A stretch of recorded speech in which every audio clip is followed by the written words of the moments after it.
Una vez conquistada y pacificada la Nueva España, se convirtió en una de las colonias más prósperas del vasto imperio español.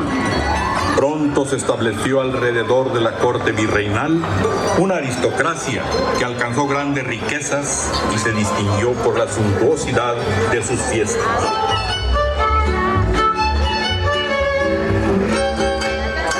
La suntuosidad, el lujo, la alegría, la emoción y el perfume que embriagaba con su seducción a los asistentes a estos bailes era de gran notoriedad.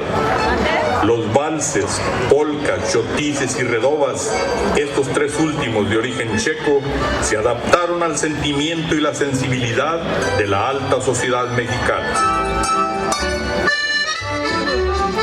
No se puede entender el folclor, ni el espíritu de un pueblo, ni de una época, sin esta expresión tan llena de color que define a los grupos humanos en un sentido más profundo.